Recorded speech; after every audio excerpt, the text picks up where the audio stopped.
Rob Butler.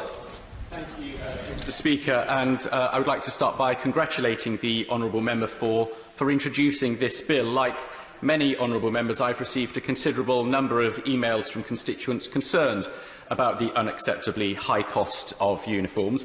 It is perhaps unfortunate that many of these were part of a concerted mass email campaign that was somewhat sensationalist and inaccurate in nature, and didn't in fact consider the specific situation in my constituency, let alone at individual schools in the Aylesbury area. But that said, let me be very clear that I entirely support the proposal in this bill that the Secretary of State should issue statutory guidance on the costs aspects of school uniforms. It is vital that children should be able to attend school to focus on improving their life chances and not to experience any form of bullying, harassment or stress because of the clothes that they wear. In fact, the principle of a school uniform can be a great leveller. It enables children to form a joint identity, a common bond, in much the same way that fans of a football team enjoy wearing replica kits to matches. And many children enjoy wearing their uniform too. Only yesterday I spent time with pupils from 2 primary schools in my constituency visiting the Houses of Parliament, the schools William Harding and St Edward's. They told me that wearing uniform stops you being judged, that it is easier to afford than many other clothes. They liked the way that a uniform helped to form a common bond, and ever wise as young children are, they pointed out to me that it would help to identify them if they got lost during their tour of the House, which did make me wonder whether we new MPs might have benefited from a uniform in our first few weeks here.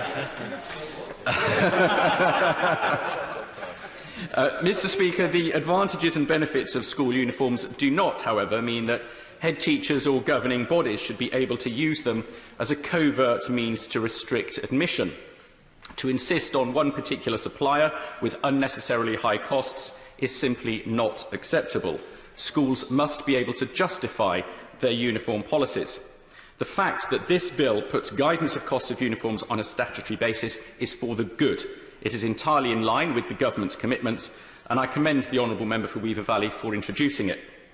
Mr. Speaker, the main point I want to make today is that there are many suppliers of school uniforms who are responsible businesses.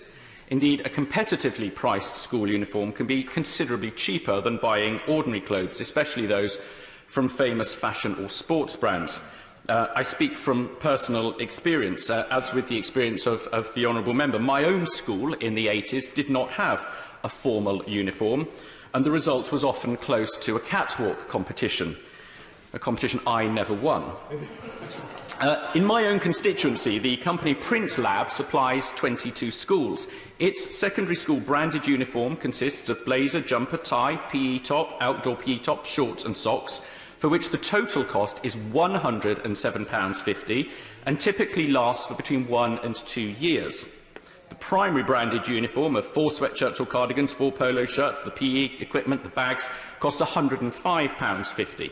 That works out at about 55 pence per day, so it is possible to do it at a competitive price.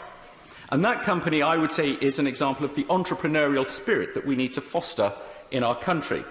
It was founded by Ian Goodchild in his mum's garage on Bedgrove in Aylesbury in 2012 and has grown over the past 7 years so that it now employs up to 11 people at peak times. That company helps out the schools it supplies to, sometimes by providing kit for sports teams and sometimes by providing free uniform for the least well-off. What's more, it is a firm which welcomes competition. Indeed, it outsells both Marks & Spencer and John Lewis at the schools where they are also approved suppliers. So, in short, it is a British small business that is providing a competitively priced product, employing local people and helping the community.